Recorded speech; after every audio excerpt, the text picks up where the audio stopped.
powiem tak. Dziś jeden z tych samochodów, które aż się nie wierzy, że stoją obok. W sumie aż nie wierzę, że kręcę ten samochód. Nie mogę uwierzyć. Ale to jest temat, aż nie wiem od czego tutaj zacząć. Jest tyle do pokazywania. Może zacznijmy sobie od tego, że BMW E60, pamiętacie, ostatnio wam mówiłem, jak się wymawia to nadal E60, jest bardzo fajnym samochodem, bardzo fajnym tematem, czy to do śmigania sobie, czy do kręcenia nawet na YouTube. Jest bardzo duże zainteresowanie zawsze, gdy film z E60 wrzucam. W dzisiejszym filmie po prostu mamy do czynienia z takim final bossem E60. Jeśli komuś podoba się E60, ale nie jest BM-iarzem, nie chce być BM-iarzem, proszę, jest na to rozwiązanie. Może stać się właścicielem E60, będąc alpinistą. Dzisiejszy odcinek, jak Teslanin staje się alpinistą. W dzisiejszym filmie Alpina B5S. Jeśli ktoś interesuje się motoryzacją, to z pewnością wie, że Alpina jest po prostu osobną marką. Alpina robi samochody, tworzy samochody, które oczywiście bazują na różnych modelach BMW. Zmiany są czasami mniejsze, czasami większe. Zresztą z zewnątrz w sumie za chwilkę omówimy sobie, co tutaj zostało zmienione. Auto generalnie wygląda tak dość, kurczę, no spoko wygląda, bardzo ładnie wygląda. Rocznik 2009, także jest to już poliftowa B5 S. Ej, ale pomyślelibyście, że ta maszyna ma 530 koni mechanicznych, ma 15 lat na karku i prędkość maksymalna wynosi tutaj 317 km na godzinę. 317. Zwracam uwagę, że ta Alpina bazująca na E60 jest nawet mocniejsza od BMW M5 E60 z V10 pod maską. Ale dobra, może zacznijmy sobie od tego, ile w ogóle wyprodukowano Alpin B5 i B5S opartych właśnie na E60. Więc tak, egzemplarzy B5 wyprodukowano 547 sztuk, B5S 179. To jest polift, ale jeśli chodzi o przedlifty, no to były tylko B5, które miały jakoś 500 koni i 700 Nm. I tak, jak E60 przeszła lifting, można to poznać czy to po lampach, czy to po zderzaku, no to oprócz wersji B5 była dostępna taka jak tutaj B5S. Różnice myślę, że w przedlifcie i polifcie są znaczne. Aha, jeszcze ilości. B5 powstało 547 sztuk, z czego 428 sedanów i 119 kombi, czy tam touringów, ale jeśli mowa o B5S, tak jak tutaj, to tylko 179 sztuk, z czego 120 sedanów i 59 touringów. Ta ma numer, zaraz zobaczmy, jest 11 od końca, jeśli chodzi o produkcję. Proszę bardzo, oznaczenie Alpina B5S 537 numer. Jeśli chodzi o wygląd zewnętrzny, zmiany w takiej Alpinie względem BMW E60 są w zasadzie kosmetyczne. Została dodana dokładka zderzaka z przodu. Jak widzimy po nim, jest to poliftowy zderzak i to nie M-pakietowy.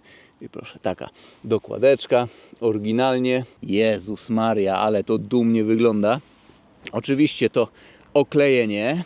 Progi właśnie nie jestem pewny, czy zostały zmienione, czy są po prostu M-pakietowe. Możecie napisać w komentarzu, jeśli jesteście zorientowani. I zderzak z tyłu, też taka oto dokłada tutaj. Układ wydechowy też jest zmieniony, ale o tym za chwilę. Dołożony został taki oto spoilerek na tylnej klapie.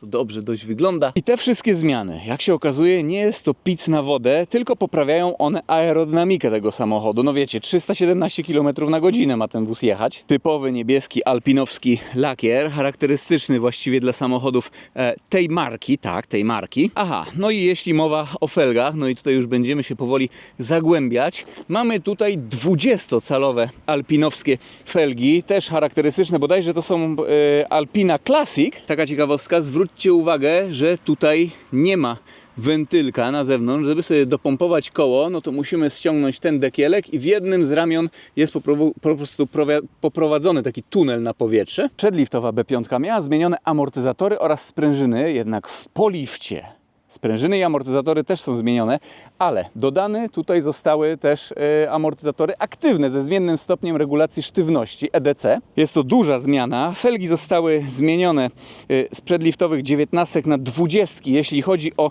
sedany. W touringu zostały 19, ponieważ z tyłu, jak czytałem, po prostu nie mieściła się felga z oponą. No wiecie, touring to chyba miał tam niwo jakieś, no dlatego mogła się 20 chyba nie mieścić taka jak tutaj, no bo felga ma 20 cali, ale jeśli chodzi chodzi o szerokość, no to po oponkach, zobaczcie, 285/30 opona z tyłu, z przodu 245/35, ja pierniczę, ale ten samochód jest piękny, aż mi się chce jąkać. Hamulce, jak wyczytałem, podobno pasują tutaj z BMW 760 Li E65, ale no właściciel zmieniał tarczę w tym samochodzie i klocki hamulcowe i generalnie w hurtowni nie mogli znaleźć po prostu do takiej Alpiny tarcz, więc ściągnęli oryginalne od Alpiny i nawet nie były one jakoś takie strasznie drogie, bo 6400 zł to nie jest jakaś dramatyczna cena. Jeśli chodzi o mordeczkę, no to co? Takie po prostu E60 z tą dokładką z przodu, 300 ponad kilometrów na godzinę i ta mordeczka. Jest tutaj trochę chromów, nie ma shadow line'u, nie wstydzimy się w takim samochodzie chromum, no jest to wiecie. A właśnie, jest to wiecie. Ogólnie nie mówi się, że Alpina taka jest sportowym samochodem. Jest to po prostu taki wóz do szybkiego przemieszczania się, ekskluzywny samochód. Niszowy, dość stonowany, ze smaczkami. No widzieliście, jakie tutaj są numery rejestracyjne. Właściciel przyjechał sobie w okolice Szczecina z całą rodzinką 2+2. Także proszę, auto użytkowe, można. I właśnie po to została stworzona właściwie Alpina. To nie jest jedyna Alpina właściciela. W ogóle została ona kupiona z Alpina Garage. Tutaj pozdrawiamy. Proszę bardzo, te wszystkie dekale. Podobno nie ma problemu, żeby je kupić. Jakoś 1600 czy 1500 zł one kosztują na całe auto. Także nie jest tak drogo. I emblemacik B5S. Po tej stronie Alpina. Po aucie tutaj nie będziemy grzebać. Bagażnik jest normalny jak w E60, ale tylko chciałem Wam pokazać, że jest po prostu pełen, byście potem też nie mówili, że jak, nie wiem, osiągi jakieś gorsze troszeczkę tutaj wyjdą, to rzutom dowolony, coś jest. Kurczę, bazy, foteliki, pełen bagaj, no. Maszyna jest przejazdem. Jeśli mowa o wnętrzu, no to z tyłu za sobą nie będę się tutaj wciskał. Kurczę, E60 to jest już takie nowe BMW. Jezu, jak ja pamiętam, jakie było marudzenie, że Chris Bangle, ty kurczę, coś ty tam zrobił, to już nie jest prawdziwe auto. To, że to nie jest prawdziwe BMW, a dzisiaj co się pisze w komentarzach? Po 20 latach, chyba w 2003 roku weszła E60 do produkcji. Stare, dobre E60. Tak, ale E60 wciąż trzymają fason, nawet jeśli chodzi o komfort podróżowania, o osiągi, o jakość taką ogólną, kierowniczka jak z normalnej E60, nawet nie M-pakietowa, ale takie po prostu tutaj były kierownice i zobaczcie, zresztą wejdziemy sobie może do środka zaraz, tylko jeszcze Wam tutaj pokażę, proszę, też skóry są tutaj inne, z takimi wstawkami, czekajcie, zbliżenie postaram się zrobić, o, nawet to wszystko nie jest aż tak równo wyszyte, taka manufakturka. Boczek drzwiowy już nie będę tutaj całego mazał, jest cały miękki, musicie mi uwierzyć. No i wewnątrz przede wszystkim unosi się piękny zapach skór, troszeczkę jak w Mercedesie CL63 AMG miał podobnie, wchodziło się i tutaj po prostu czuć taką jakby skórką, troszeczkę miętką, taki naturalny zapach, proszę bardzo. I tutaj jeszcze z tyłu fotele, nie wiem, to są chyba sporty, ale z właścicielem rozmawialiśmy, że to są chyba półkomforty takie, ale nie są łamane. Możecie napisać w komentarzu, jaki to jest fotel. Mi się wydaje, że sport. Tutaj jest regulowany zagłówek, proszę bardzo, przestrzeń z tyłu. Widoczność, to w zasadzie jak tutaj siedzimy, to takie normalne E60. No nie licząc tego zapachu pięknego. Kierownica, tak jak wcześniej wspomniałem, tyle, że proszę, jest ona całkowicie tutaj inaczej obszyta i z tyłu są przyciski, proszę, widać, mam nadzieję, że widać, do zmian biegów, minus i plus. Przeszycia też takie troszeczkę inne dodane tutaj. Tutaj skrzynia biegów ZF 6 HP, ale w wersji sportowej. Ogólnie możemy sobie odpalić ten samochód. Gałęcjusz, no to po prostu taki joysticzek już nowoczesny. Proszę, P. Tutaj sterujemy multimediami, normalne E60, ale to drewno, cyk, alpinowskie, indywidualne pod Alpinę właśnie zrobione. No pięknie, tak wszystko smaczne, że aż się ślinie. Nigdy nie miałem do czynienia z ładniejszym E60, naprawdę, to jest po prostu kod Final Boss. Tam chyba jeśli chodzi o szybsze E60, no to tylko G-Power robi M-Piona, ale M-Piona to już taka bezpośrednia, no i skrzynia SMG, tutaj normalny hydrokinetyk, wóz raczej skonfigurowany jakby tak zestrojony pod luksus. Patrzcie na te zegary, są całkowicie zmienione. Wyskalowanie do 330 km na godzinę i to nie jest wyskalowanie dla jaj. Strasznie niskie obroty utrzymuje ten silnik. Niektórzy tu będą pisać, że pewnie ma to samo zatarcie, że to tak nie wolno, bo to do niskiej obrotu się zaciera silnik. Tak jest, wiadomo, zużycie paliwa 12 litrów. Trasa z Krakowa tutaj nad morze i do Szczecina 10,4 litra spalanie. Jazda 120-140 km na godzinę, czasami szybciej, troszeczkę, czasami wolniej. Nie jest to duże spalanie, patrząc na to, jaki mamy silnik pod masą. Właśnie o silniku zaraz sobie jeszcze porozmawiamy. Klimatyzacja dwustrefowa, no tutaj DTC. Jak sport włączamy, no to właśnie też usztywnia się zawieszenie. Dobra, gasimy, zajrzyjmy pod maskę, bo już muszę wam to powiedzieć, co tutaj jest. Ale ja pierniczę nawet, jak to wygląda pod maską. Lepiej sobie usiądźcie. I cyk, otwieramy. No nikt nie będzie tutaj teraz miał wątpliwości, czy jest to na pewno prawdziwa Alpina. Ja pierni... Patrzcie na to. V8 4,4 litra. Czy ona ma oznaczenie N62? Chyba tak. Proszę bardzo, emblemacik, wszystko jest jasne. V8 z kompresorem. Matko święta. Powiem wam tak, nawet widok tego, co tutaj jest pod maską, już wzbudza emocje. Jest naprawdę Grubson. Ogólnie jest to silnik z BMW 545i. Patrzcie, to jest też ciekawe, że po lifcie nie robiono już 545i, tylko 554,8 litra. Jak tutaj mamy VIN, o, to też widać, że jest prawdziwa Alpina. W każdej Alpinie jest on po prostu przekreślony i nabity nowy VIN. Tutaj jest końcówka, właśnie jaki to jest egzemplarz. Tutaj, że to jest B5, ale z tego winu tutaj wychodzi, iż jest to 550i niby, ale silnik zamontowany jest tutaj sprzed lifta. Plus właśnie dodany kompresor. Oczywiście jakieś tutaj pewne elementy są pozmieniane. Zobacz, nawet ta obudowa to jest też oryginalna, tylko ładnie tutaj docięta pod cały dolocik. Jezus Maria, jak to się tutaj wszystko mieści. To też na przykład nie jest plastikowe.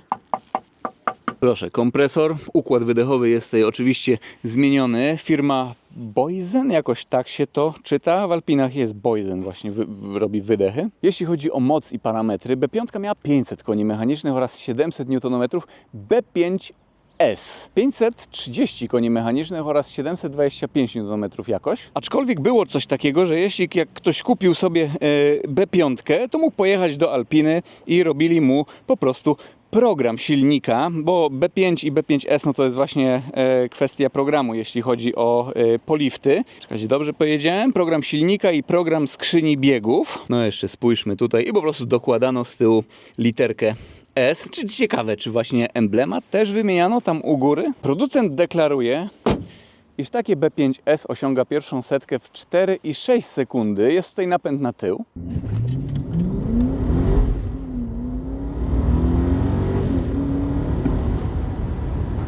A prędkość maksymalna to 317 km na godzinę, aczkolwiek tutaj też znalazłem taką informację, że na Nardo testowano Alpinę B5 bez S, czyli 500 konną i to w touringu i kierowca osiągnął nawet 319 km na godzinę. 319, chłopaczku i dziewczynko. To co, dziabniemy sobie jakiś soundcheck i będziemy ruszać na autostradę.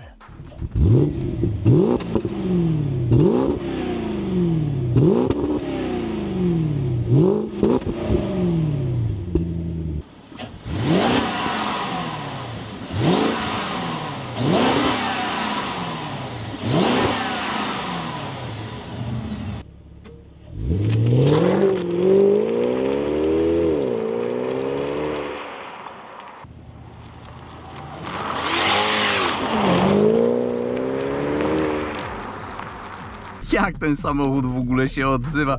Jeśli chodzi o pomiar do setki, mierzyłem maszynę 2 razy, ale jesteśmy załadowani i generalnie nie ma tutaj za bardzo trakcji. Szczerze, musiałbym po prostu bardzo dobrze rozgrzać opony. Wybaczcie, ja tutaj się szykuję.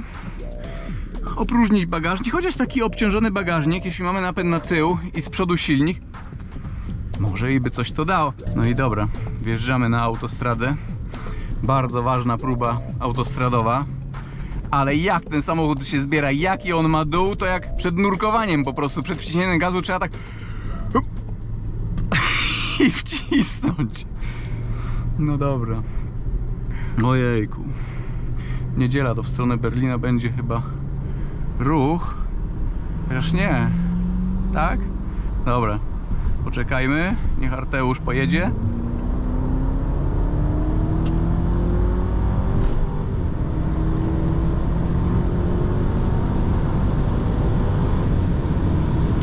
Dobra, 8,89 100-200. Boczny wiatr dziś jest.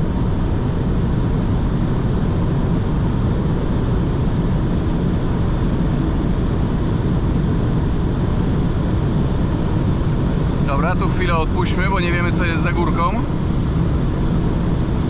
Ja pierniczę. Alpiną B5S lecę.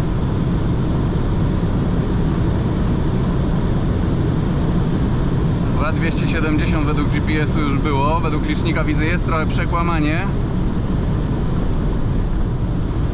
No nie. I tutaj będziemy musieli troszeczkę odpuścić. Dość pewne prowadzenie, muszę przyznać. Nawet tutaj zmierzyło się 9,3 sekundy 200-250 przy 200 km na godzinę. W ogóle tutaj nie czuć prędkości, w ogóle zużycie paliwa nie wykasowałem, które jak się okazuje, jak się jeździ normalnie, jest dość niskie.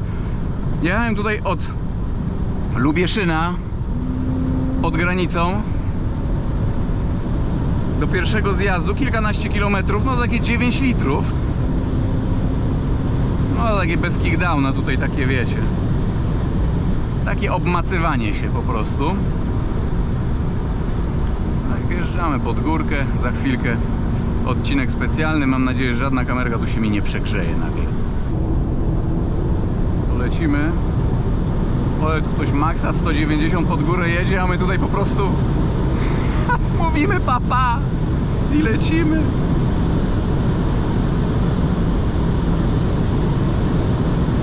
Dobra, i zaraz może być wyprzedzanie, także ja tutaj odpuszczam. 273 było. Fabianka, no i właśnie, tak jak mówię, ale każdy ma prawo wyprzedzić, no. Aż się nie chce wierzyć, że ta maszyna ma 15 lat na karku. A wciąż fajnie się nią jedzie przecież. Przyznam szczerze, że tak przy 260-70 lekkie takie podbujanko może tutaj jest, lekkie. Ale no, przy takim bocznym wietrze, no to kurde, nawet nie czuć tutaj tego bocznego wiatru w zasadzie. Lekko, tam troszeczkę, no. No i dobra.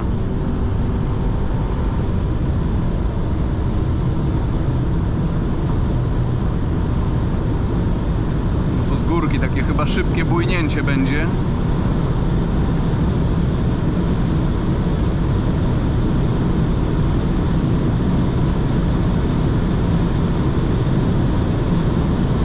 Dobra, i 280 km na godzinę według GPS-u. Coś strasznego. Ciekawe, czy w drugą stronę będzie mniejszy ruch. Ale zjeżdżają ludzie, widzą, że tutaj pędzi wiatr jest. Jezu. Dobra, ja tutaj cisnę sobie spokojnie. Średnie zużycie paliwa 34,5. Jednak kompresor, jak się z niego odpowiednio korzysta, no to też swoje musi wypić. Wiecie, na co dzień jeżdżąc tym samochodem, bo jest to jak najbardziej, pomijając to, że jest to ogólnie taki no mega unikat, no biały kruk i tak dalej, przebieg 78 000 kilometrów, to powiem tak, nadaje się ten samochód do śmigania na co dzień. Czy ktoś będzie śmigał na co dzień, czy nie, to już od niego zależy, od właściciela. Zjeżdżamy na Szwed. Szczerze mówiąc nie wiem, czy ta kamerka wytrzyma, bo się kurczę tutaj nagrzewa troszeczkę od słońca, ale to nic, myślę, że ten widok jest najbardziej istotny. No i co? Jakiś soundcheck, ale no kurczę, ten samochód jest po prostu za szybki na soundcheck.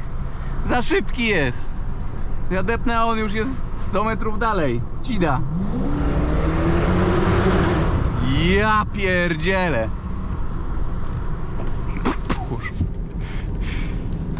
Prowadzenie Alpiny. W ogóle zwróćcie uwagę, że ja zawsze mówię, że kierownica często jakby pokazuje nam, do czego jest przeznaczony samochód. Patrzcie, tutaj nie ma żadnych bicepsików, wieniec nie jest wcale gruby, więc to jest raczej taka niebieska larwa do śmigania po autostradach, ale jakoż iż jest to E60 wciąż, no prowadzenie będzie tutaj całkiem spoko jak na takiego sedana.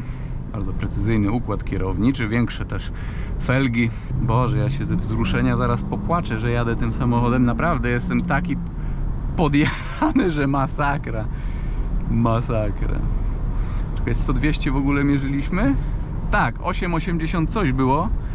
No to jeszcze raz możemy sobie tutaj dziabnąć. Wcale długiego dystansu wbrew pozorom tutaj nie potrzeba, ale od niższej prędkości sobie zaczniemy.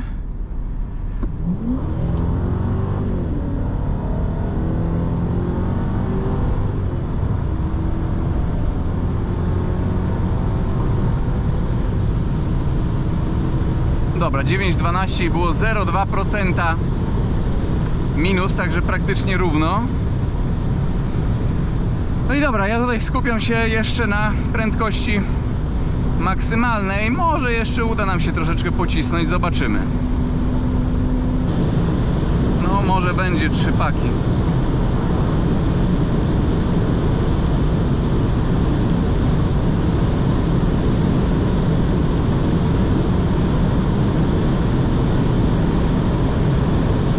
Dobra, 298. Pierdziele, ja hamuję. Dobra, tutaj jest ruch. Ja sobie dam na D. Tryb sport wyłączę. Będziemy sobie normalnie jechać. W ogóle co? Prędkości obrotowe nas interesują? Mnie tak. Dlatego je zaraz sprawdzę. Ale on wpiernicza tutaj paliwa, widzę. Już się rezerwa taka pierwsza zapaliła. Od 50 jest druga. Trzeba troszeczkę wyluzować. Nie wiem, czy jeszcze dziabniemy, czy nie. Zobaczymy, żeby do stacji benzynowej dojechać. Dobra, to 140 km na godzinę. Mamy tutaj 2500 gdzieś 16 obrotów. 120 to mamy już 2162. Przy stówce nie mierzymy. To jest Alpina. Średnie zużycie paliwa jeszcze na koniec sprawdzimy. Sprawdzimy, 27 litrów na 100 km. Good. No wiecie, jest to trochę dużo, ale das macht mir Spaß przecież. Nie no, to był piękny dzień z pięknym samochodem. Piękna próba autostradowa. YouTuber nie za piękny, ale jak ta maszyna wciąż trzyma fason. To jest coś niesamowitego i coś wspaniałego. To co, pozdrawiam i do zobaczenia w jakimś kolejnym filmie, kolejnym odcinku. Na razie. Trzymajta się.